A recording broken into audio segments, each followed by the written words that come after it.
The Thraci had ruled the galaxy for 12,000 years, and in all that time, they had never once been afraid. They were tall, elegant creatures with shining black shells and 6 limbs that moved with the grace of dancers. Their empire stretched across 4,000 star systems. Their fleet of 90,000 warships, each one the size of a small moon, had crushed every rebellion, every rival, every threat the galaxy had ever produced. They called their warships Void Reapers, and the name alone was enough to make entire civilizations surrender without a fight. So when a junior intelligence analyst named Kessa walked into the Imperial War Chamber on Thracis Prime and told them that the humans were building something, nobody was worried. High Sovereign Zelvathra sat on her throne of living crystal, her 4 eyes half closed with boredom. Around her, the 12 members of the War Council clicked their mandibles in mild amusement. The soft, pink, fragile little creatures from that unremarkable yellow star. The Thraci had discovered them 200 years ago, stuck on a single planet, unable to travel faster than light. They had been classified as a Class 0 primitive species, which was the Empire's polite way of saying they did not matter at all. "What are they building?" Zelvathra asked, not because she cared, but because she had nothing better to do that afternoon. Kessa shifted nervously on her 6 legs. "We are not certain, High Sovereign. Our long-range sensors detected construction activity in the outer region of their star system. But there is heavy interference. We cannot get a clear reading." "Then it is probably nothing," said Grand Admiral Cyrith from his seat at the council table. He was the most decorated military commander in the Empire's history. He had fought in 37 wars and won every single one. "They probably built another one of their little space stations. Let them play with their toys." The council laughed. Zelvathra waved her hand in dismissal, and Kessa bowed and left the chamber, her report already forgotten. But Kessa was not stupid. She went back to her station and stared at the partial scan for a long time. The numbers did not make sense. The object in the human system was too big to be a space station. It was too big to be anything she had ever seen. She filed a second report and flagged it as high priority. Nobody read it. On the other side of the galaxy, on a blue planet orbiting that unremarkable yellow star, a 62-year-old man named Kale Morrow stood on a balcony and watched the Pacific Ocean catch the last light of the setting sun. Admiral Morrow was not a tall man. He was not particularly strong. His hair had gone gray 20 years ago, and his knees ached when it rained. By Thraci standards, he was practically an insect. Short-lived, soft-bodied, unremarkable. He was also the most dangerous human being alive. He held a datapad in his weathered hands and read the latest intelligence report. The Thraci had detected activity in the Oort cloud. That was expected. The interference screens had held, though, so the aliens had only captured fragments. That was also expected. Everything was going according to plan. A plan that had been running for 150 years. Morrow allowed himself a small, tired smile. 200 years ago, when the Thraci first found Earth, humanity had been hopeful. They had dreamed of joining the galactic community, of trading knowledge and culture, of exploring the stars alongside other species. Instead, the Thraci had laughed at them. Human ambassadors were turned away from every embassy. Human scientists were denied access to galactic technology. Human requests for faster-than-light travel were rejected with a form letter that literally said, "Request denied. Species does not meet minimum intelligence threshold." And then came the surveys. The Thraci sent teams of researchers to Earth, not to study human civilization, but to catalog human beings the way biologists catalog animals. They measured skulls. They took tissue samples. They recorded humans in their natural habitat, and uploaded the footage to galactic nature databases. Morrow's own great-grandmother had been photographed and tagged like a wild deer, her file entry reading simply, "Bipedal fauna, minimal tool use, no strategic value." That was the moment everything changed. Not with anger, not with shouting. Humanity did not throw a tantrum. Instead, something quiet and cold settled into the bones of every person on Earth. A decision was made, not in any single room or by any single leader, but in the hearts of 8 billion people at once. A decision that said, never again. Project Leviathan began the next year. Every nation on Earth contributed. Every resource was shared. Every scientist, engineer, and mathematician worked toward a single goal.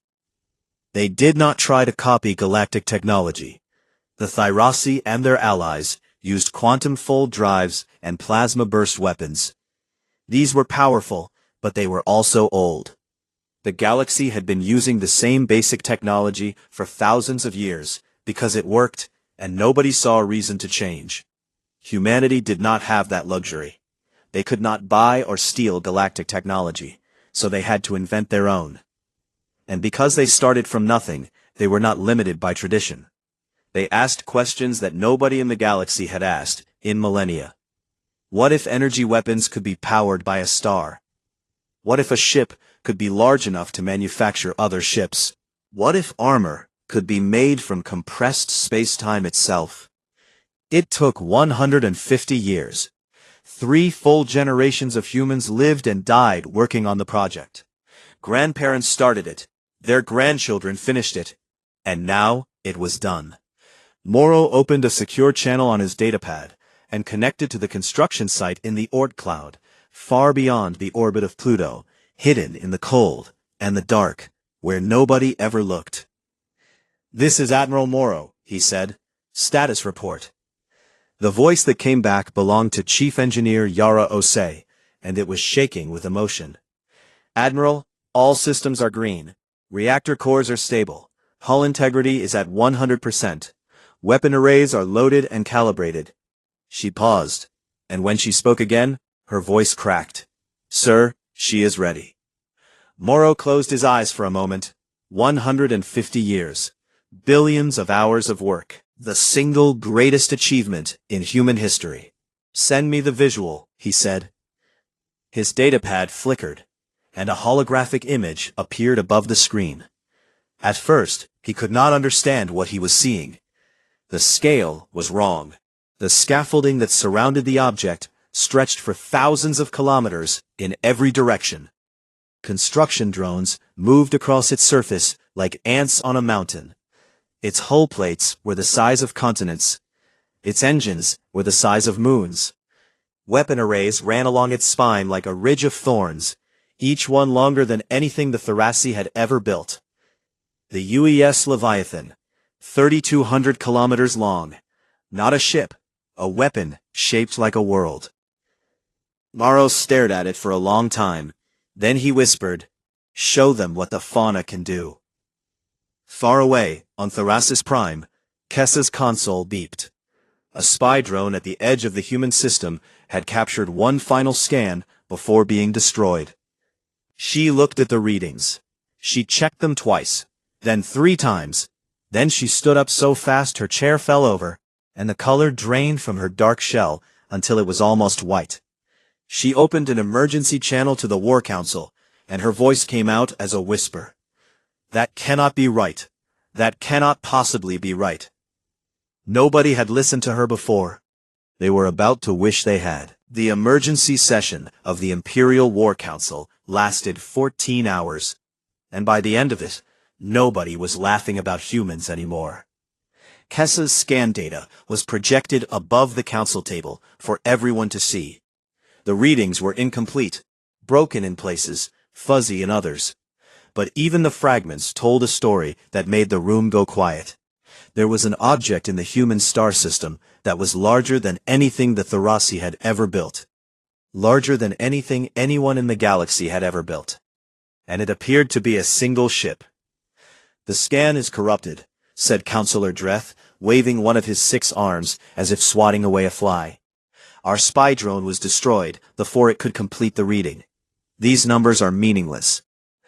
"The numbers are not meaningless," Kessa said from the edge of the room, where she had been allowed to stand but not sit. Junior analysts did not get chairs in the War Council. "Even if we assume a 40% error margin, The object is still over 2,000 kilometers in length. That is larger than our largest Void Reaper by a factor of 100. Impossible, Dreth said. The data says otherwise, Counselor. Grand Admiral Cyrith had been silent for most of the session. He sat with his forearms crossed and his dark eyes fixed on the holographic display. He was old, even by Thyrasi standards, and he had seen enough strange things in his long career to know that the universe did not care what anyone thought was impossible. "We cannot ignore this," he said finally. His voice was calm and cold, the voice of a commander who had ordered the destruction of entire worlds. "If the humans have built a weapon of this scale, we must respond before they can use it." High Sovereign Zelvathra leaned forward on her throne. She was angry, but not at the humans.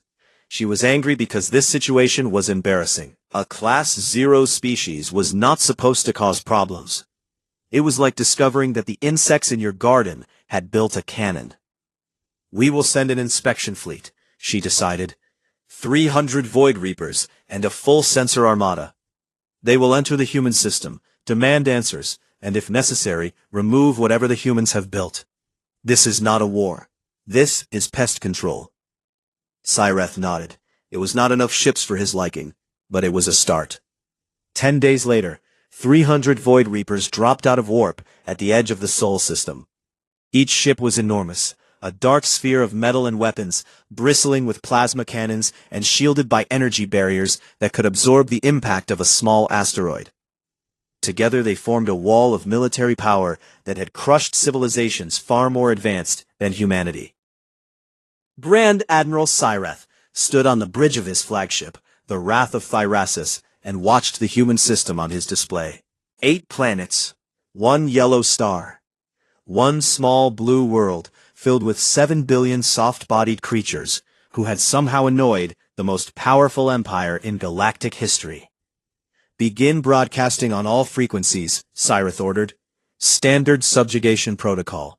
Inform the humans that they will allow full inspection of their system and surrender any unauthorized military constructions. Failure to comply will result in the immediate destruction of their orbital infrastructure." The message was sent. Cyrith expected a response within minutes. Begging, probably. Maybe bargaining. Every species reacted the same way when 300 Void Reapers appeared in their sky. But the response did not come from Earth. It came from behind Neptune. The first sign was a gravitational ripple that made every sensor on every Thyrasi ship scream with alarms. Something so heavy that it bent the fabric of space around it, like a stone pressing into cloth.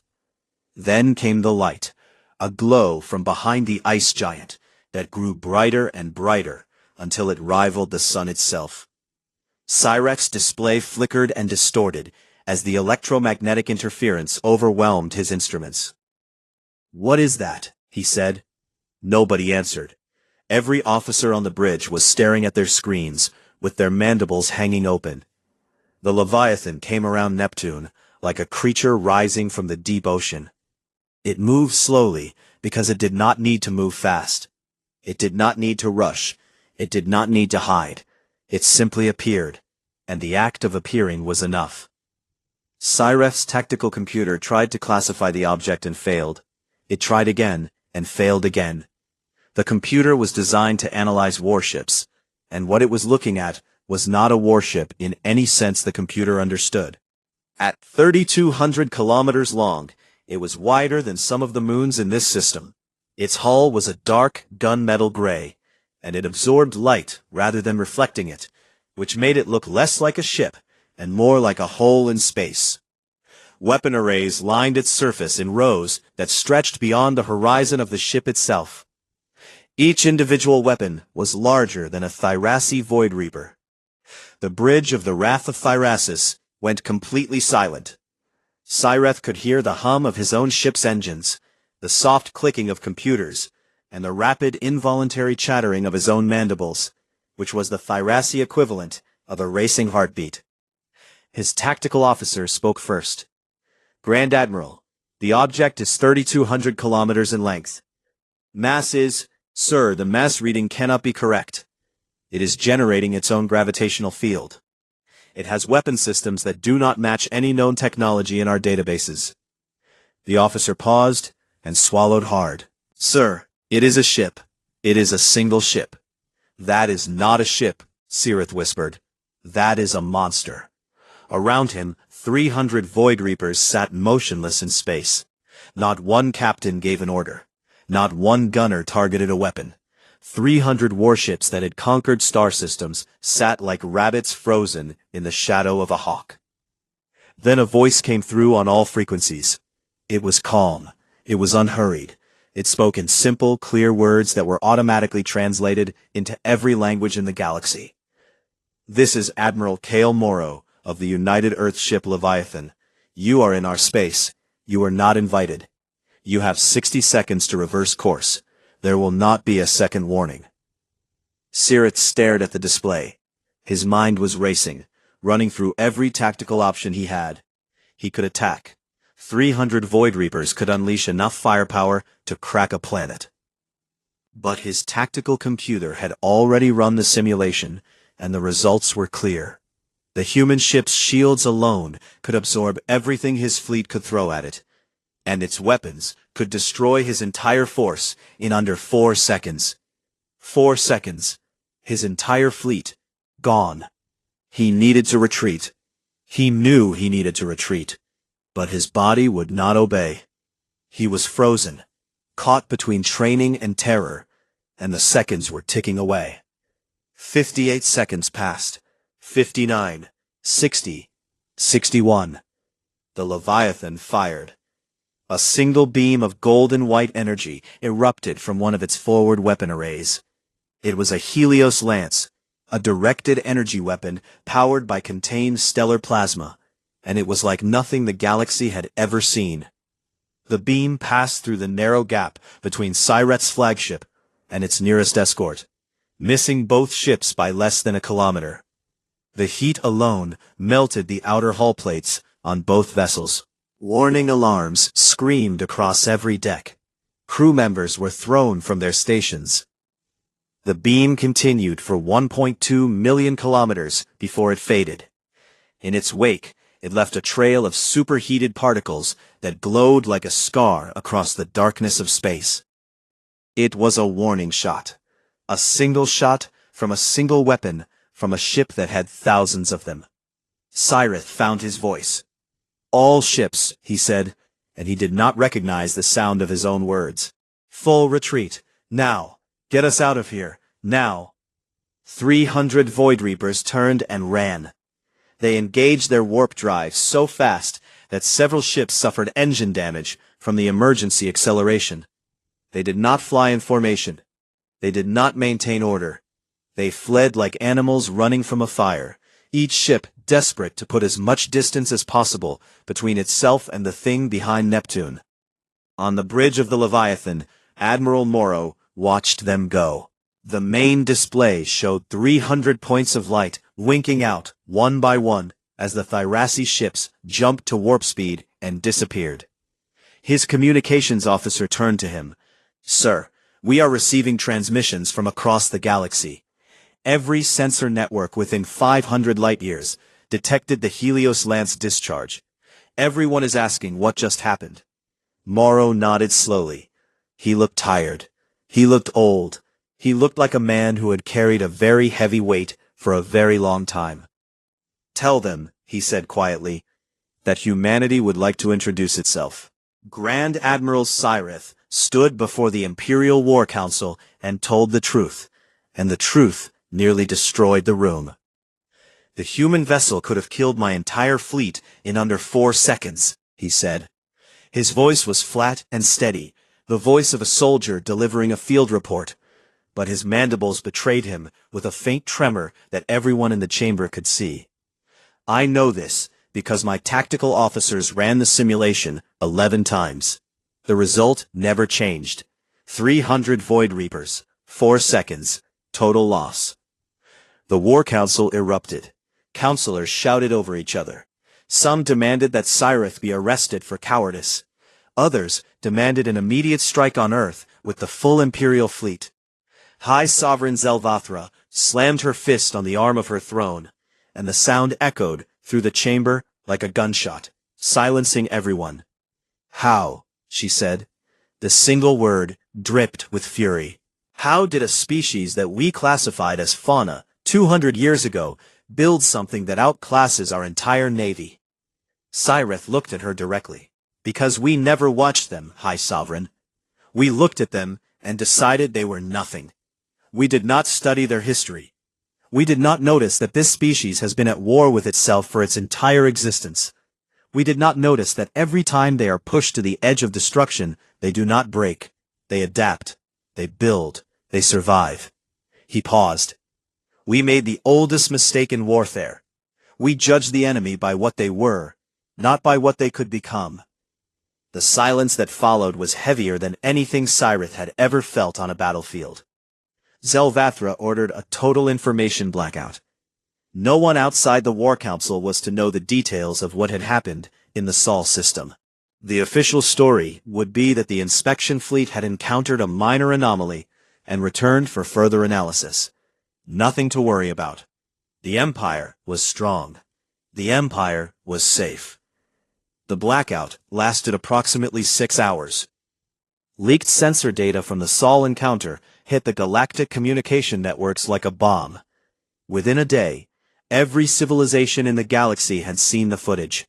A shaky recording from a Thyrasi escort ship showed the Leviathan emerging from behind Neptune, and the clip was viewed 11 billion times in its first hour. The comments sections of galactic forums exploded. Species that had never communicated with each other were suddenly united by a single burning question. What were the humans, and what did they want? The reactions came fast and varied. The Korvathi, a reptilian species that ran the galaxy's largest trade federation, saw opportunity where others saw terror. Within 48 hours, a Korvathi trade delegation was on its way to Earth, carrying gifts and contracts and very generous offers. The Korvathi had survived 12,000 years of Thyrasi rule by being useful, and they intended to be useful to the humans too. The Dranari reacted differently. They were a proud, warrior species with thick fur and powerful jaws, and they had been conquered by the Thyrasi 3,000 years ago. Their homeworld was a vassal state, taxed and controlled, their military limited to a token defense force.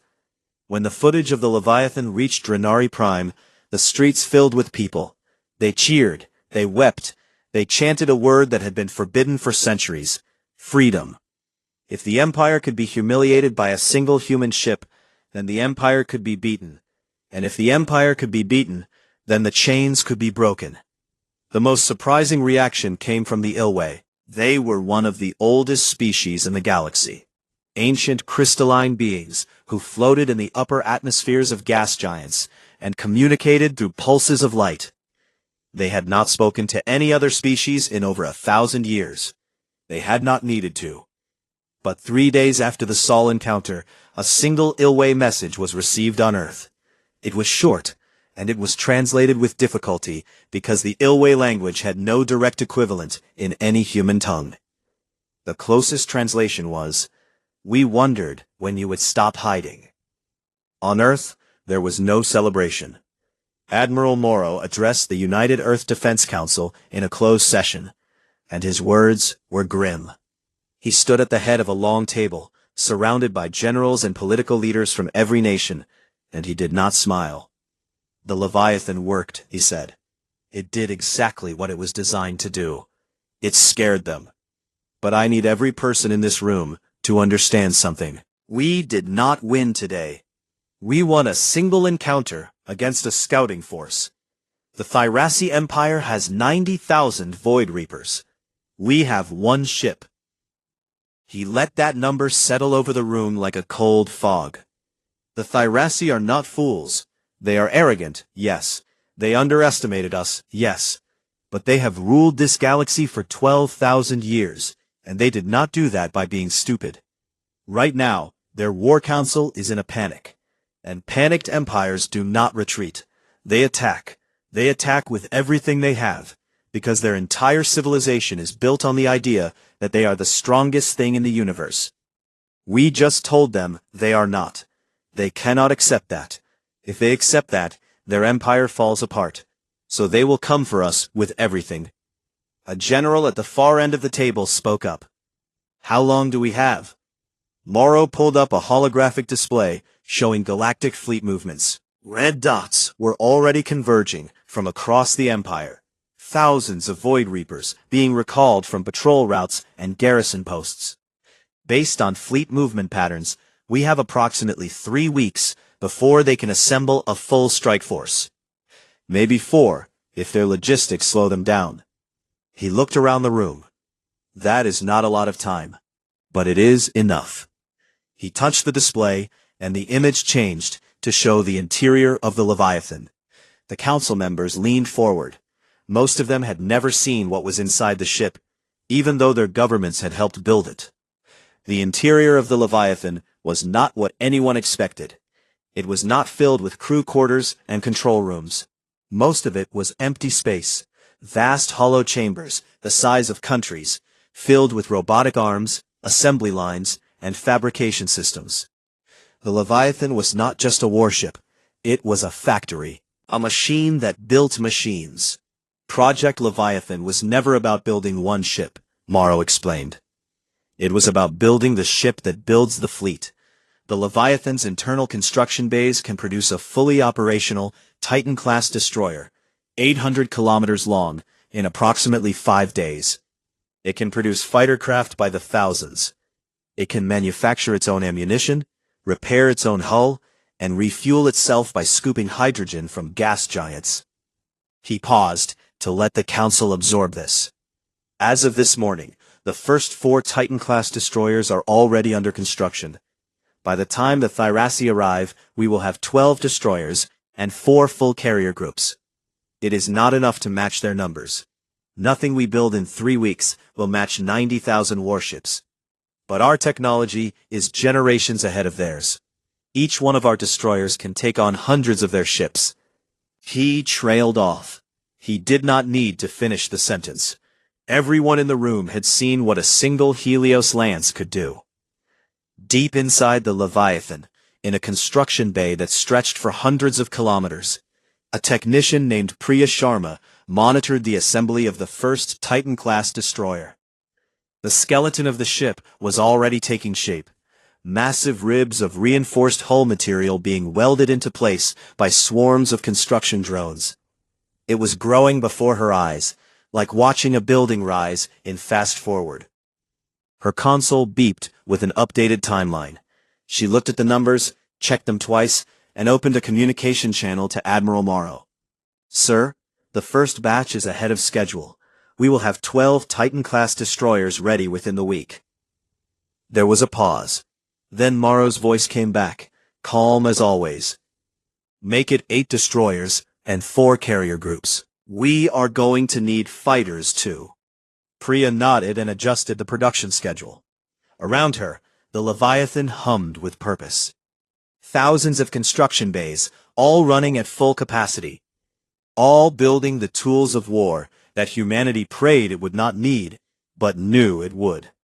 Somewhere out in the darkness of the galaxy, 90,000 warships were gathering. The largest fleet ever assembled in galactic history was pointed at one small star system. And inside that star system, a factory the size of a world was building its answer. They came from every corner of the empire, and they filled the sky like a plague. 90,000 Void Reapers, 200,000 support vessels, vassal fleets from 12 conquered species, forced to fight for their masters.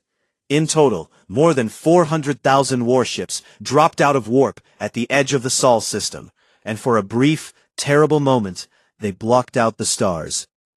Grand Admiral Cyrith stood on the bridge of his new flagship, the Fury of Empires, and stared at the tactical display.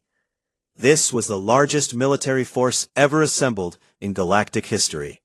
There had never been a need for anything this large, but Cyrith had looked into the eye of the Leviathan, and he was not taking any chances. He had spent 3 weeks preparing. He had studied every byte of sensor data from the first encounter. He had developed new tactics, new formations, new strategies designed specifically to counter a single massive target. He had ordered the construction of null-field generators, devices that could disrupt energy weapons at close range, and he had distributed them across his fleet. He had done everything a brilliant military commander could do. He was still afraid. On the other side of the solar system, Admiral Morrow reviewed his forces one final time. The Leviathan sat at the center, its dark hull catching the distant light of the sun. Around it, 12 Titan-class destroyers held formation, each one 800 kilometers long, each one carrying enough firepower to level a continent. 4 carrier groups floated nearby, their bays loaded with thousands of Valkyrie-class strike fighters, small and fast and deadly. An orbital defense grid surrounded Earth itself, a web of weapon platforms and shield generators that turned the planet into a fortress. It was an impressive force by any standard. Against the Tharasi Armada, it was outnumbered, roughly 30,000 to 1. Morrow opened a channel to every ship and every fighter and every defense platform under his command. His voice was quiet, the way it always was before he said something that mattered. 200 years ago, they came to our world and called us animals. They photographed us like wildlife. They filed us away in their databases under fauna and forgot about us. They looked at us and saw nothing worth respecting. He paused. Today, they brought 400,000 warships to kill us. I want you to think about that. They brought the largest fleet in the history of the galaxy to our doorstep. That is not the act of a civilization that thinks we are nothing. That is the act of a civilization that is terrified of what we are. He took a breath. They should be. Show them why. The Battle of Sol began at 1407 Earth Standard Time, and it began with fire. The Tharasi Armada advanced in a massive sphere formation, closing in from every direction at once. Cyreth's plan was simple in concept and overwhelming in scale. Attack from all sides. Give the Leviathan no single direction to focus its weapons. Drown it in numbers. Morrow had expected this. He gave a single command, and the 12 Titan-class destroyers moved into position around the Leviathan and activated the Aegis Protocol. A network of interlocking energy shields sprang to life between the destroyers, creating a barrier that stretched across thousands of kilometers. It was a wall of pure energy, shimmering and golden, and it stood between humanity and the oncoming storm. The Tharasi fleet hit the wall and broke against it. The first wave of Void Reapers opened fire with everything they had.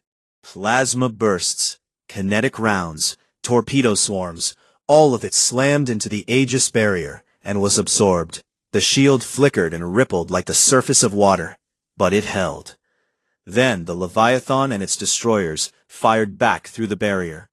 Helios lances cut through the Tharasi formation like blades through paper. Each beam destroyed dozens of ships in a single sweep. The first exchange lasted less than 2 minutes, and when it was over, more than 3,000 Void Reapers were gone. Cyreth watched the casualty numbers climb and forced himself to stay calm. 3,000 ships was a terrible loss, but he had expected heavy casualties. The key was to keep pushing, keep pressing, find a weakness in the barrier. He broke his fleet into smaller attack groups, each one consisting of several hundred ships, and sent them probing along the entire surface of the Aegis barrier. Wherever a group found a section that seemed weaker, they concentrated their fire. It was smart. It was adaptive. It was exactly what Morrow had feared. The barrier began to crack.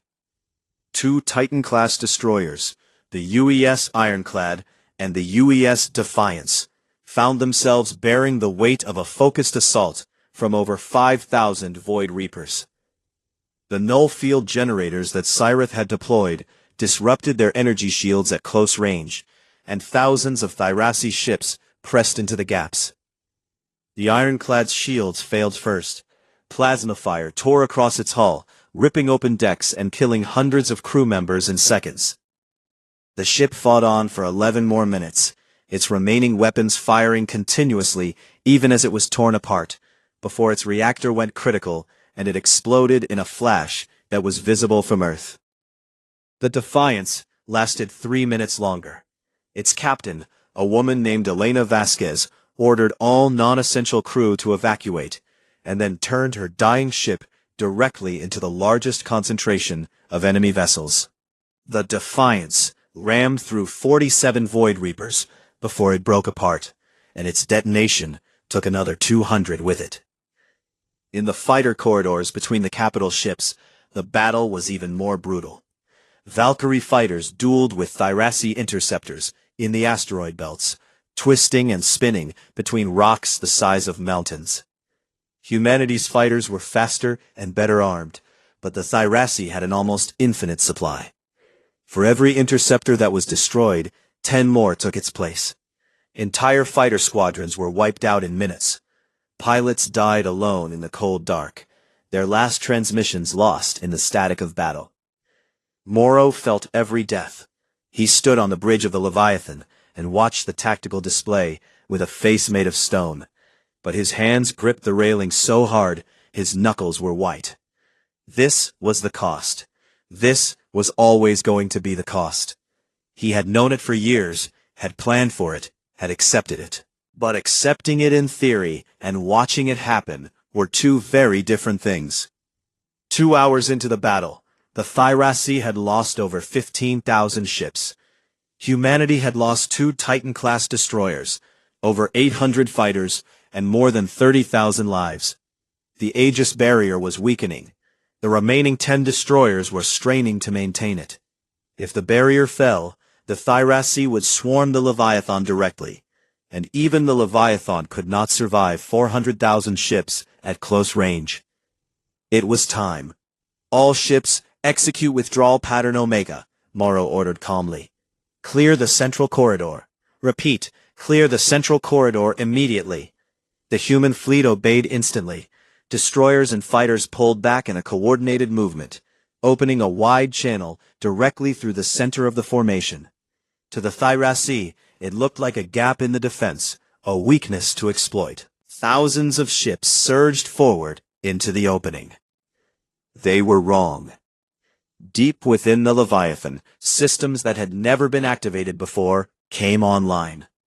The Stellar Convergence Array, a weapon so powerful that most galactic scientists considered it theoretically impossible, drew power from a network of relay satellites that humanity had hidden throughout the solar system over the past century. These satellites connected to the sun itself, tapping into its energy output and channeling it through a series of focused compression fields directly into the Leviathan's main cannon. The weapon fired. A beam of compressed stellar energy erupted from the bow of the Leviathan. It was miles wide. It was brighter than the sun. It moved at the speed of light, which meant that the ships in its path never saw it coming. They were simply there one moment and gone the next. The beam tore through the heart of the Thyrassi fleet in a line that stretched for millions of kilometers. Everything it touched ceased to exist. Ships, debris, even the dust and particles floating in the void were vaporized instantly.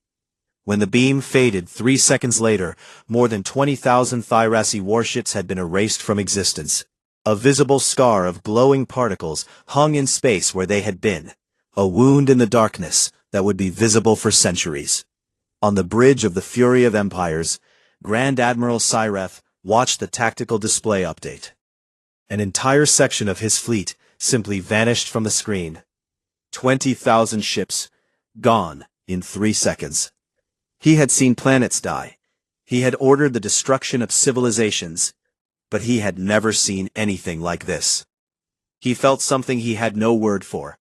The closest human translation was awe. The surviving Thyrassi fleet shattered. Ships broke formation and fled in every direction, engaging their warp drives without waiting for orders. The vassal fleets were the first to run, having no desire to die for masters who had conquered them. Within minutes, the Great Armada was scattering like leaves in a hurricane. Cyreth did not try to stop them. He knew it was over. He had brought the largest fleet in galactic history to crush one species, and that species had broken it in half. Before he ordered his own retreat, he opened a private communication channel. It was encrypted, narrowband, meant for only one person to hear. On the other end, Admiral Morrow answered. The two old soldiers looked at each other through the static. Cyret's mandibles were still, his eyes dark and unreadable. Morrow's face was gray with exhaustion and grief. "How long?" Cyreth asked quietly. "How long have your people been planning this?" Morrow's answer was immediate, as if he had been waiting his entire life for someone to ask. "Since the day your survey ship catalogued my great-great-grandmother as fauna." Cyreth stared at him for a long moment. Then he dipped his head in the smallest of nods, the Thyrassi gesture of respect between equals, and closed the channel. The fury of empires turned and jumped to warp. Behind it, the Sol system fell silent, except for the hum of the Leviathan and the quiet weeping of crews mourning their dead. And deep inside the Leviathan, the construction bays kept running. They had not stopped during the entire battle. The Thyrassi Empire did not fall in a single day. It crumbled over weeks, like a building with its foundations pulled out from under it, and the galaxy watched it happen in real time. High Sovereign Zelvathra was the first to go. 3 days after the Battle of Sol, a group of reformist politicians and military officers stormed the imperial palace on Thyrassus Prime and removed her from the throne. There was no trial. There was no speech. She was simply escorted to a small room and told that her reign was over. She had ruled for 400 years, and it ended with a locked door and silence. The new government immediately sued for peace with Earth, but it was already too late to hold the empire together. The vassal species had seen the footage. They had watched the largest fleet in galactic history break itself against a single star system. And they had drawn the obvious conclusion. If the Thyrassi could not defeat the humans, then the Thyrassi could not defeat anyone. The Drenari were the first to declare independence. Their announcement was broadcast across every galactic channel, and it was not polite. Their leader, a massive scarred warrior named Torak, stood before a crowd of millions on Drenari Prime and roared the words that the Thyrassi had forbidden for 3,000 years. "We are free. We are no one's servants, and if the Empire wants us back, they can come and try." Nobody came and tried. Within a month, 23 more species declared independence. Then 40. Then 70. The Thyrassi Empire, which had held the galaxy in its grip for 12,000 years, dissolved like sugar in water. Some vassal worlds celebrated with festivals that lasted for days. Others simply changed their flags and moved on. A few descended into chaos as different factions fought over the power vacuum. The galaxy was reshaping itself, and it was messy and complicated and painful, the way freedom always is. And at the center of it all was Earth. Delegations began arriving within days of the battle. Hundreds of ships from dozens of species, all converging on the small blue planet that had somehow become the most important place in the galaxy. The Korvathi Trade Federation arrived first, because the Korvathi always arrived first when there was money to be made. They offered Earth full membership in their trading network, preferential tariff rates, and access to galactic markets that had been closed to humans for 2 centuries. Their chief negotiator, a large reptilian woman named Celis, shook Admiral Morrow's hand with both of her clawed fists and said, "We always knew you were more than what they said. We were just waiting for you to prove it." Morrow was too polite to point out that the Korvathi had not lifted a single finger to help humanity during those 2 centuries of waiting. The Drenari sent a military delegation, led by Torak himself. The big warrior walked through the halls of Earth's government buildings with wide eyes, touching the walls and the furniture, as if he could not quite believe any of it was real. When he met Morrow, he did not shake his hand. He grabbed the Admiral in a crushing embrace that nearly broke 3 of Morrow's ribs, and said, "You gave us back our pride, human. My people will not forget." Other species came with different intentions. Some wanted alliances. Some wanted protection. Some simply wanted to see the Leviathan with their own eyes, to confirm that the stories were true, that such a thing really existed. Ships orbited Earth in growing numbers, and the planet that had been ignored by the galaxy for 2 centuries was suddenly the busiest place in known space. The Ilway sent a single ambassador. It arrived in a ship made of crystal that moved without engines, drifting into Earth orbit like a falling snowflake. The Ilway were the oldest living species in the galaxy, ancient beyond measure, and they had not spoken to anyone in over 1,000 years. Their ambassador was a being of light and glass, beautiful and strange, and it communicated through patterns of color that had to be translated by 3 different computer systems before they became words. The ambassador asked for a meeting with Admiral Morrow. They sat together in a small room on a space station above Earth, the old human soldier and the ancient crystal being. And the Ilway said something that Morrow would think about for the rest of his life. Every few thousand years, a species arises that changes the rules. The last time it happened, the Thyrassi rose, and they chose dominion. Now, it is your turn. The question is not what you can destroy, Admiral. You have already proven that. The question is what you will build. Morrow spent a long night alone after that meeting, looking out a window at the Earth below, thinking about everything that had happened and everything that was about to happen. He thought about the 30,000 humans who had died in the Battle of Sol. He thought about the 2 Titan-class destroyers that had been lost, and their captains, and their crews. He thought about his great-great-grandmother, photographed and tagged like an animal, filed away in an alien database. He thought about 150 years of secret work, of sacrifice, of hope and fury and determination. And then he made a decision. 2 weeks later, Admiral Cale Morrow announced his retirement in a ceremony that was broadcast to every corner of the galaxy. He stood on a platform above Earth, with the Leviathan visible in the sky behind him, a dark shape that blotted out a patch of stars, and he spoke simply and clearly. I have spent my entire life preparing for war, he said. I was good at it. But war was never the point. We built the Leviathan because we had no choice. They gave us no voice, no seat, no respect. So we built something they could not ignore. But a weapon is just a weapon. It does not feed anyone. It does not heal anyone. What matters is what you do when you no longer need it. He paused, and the galaxy listened. Effective immediately, I am transferring command of the Leviathan to a new generation of officers. And I am announcing the Leviathan Accords, a new framework for galactic cooperation. Not an empire, not a hegemony, a partnership. Every species, large or small, old or new, will have an equal voice. No one will be classified as fauna ever again. The applause came from 100 worlds simultaneously. The Leviathan Accords were not perfect. No document written by living beings ever is. There were arguments and compromises and long nights of negotiation. Some species refused to join. Some joined and then left and then joined again. The process was slow and frustrating and deeply, wonderfully democratic. But the core of the Accords held. The Leviathan itself was gradually retrofitted from a warship into something new, a mobile diplomatic capital, a humanitarian platform, a city ship that traveled the galaxy offering aid and mediating disputes.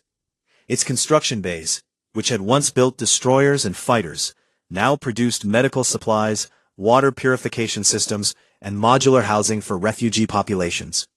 The weapon that had broken an empire became the tool that helped build what came after. Grand Admiral Cyreth, now stripped of his title and exiled from Thyrassi society, was offered asylum on Earth. He accepted, because he had nowhere else to go, and because some part of him, a part that he did not fully understand, wanted to be near the species that had defeated him.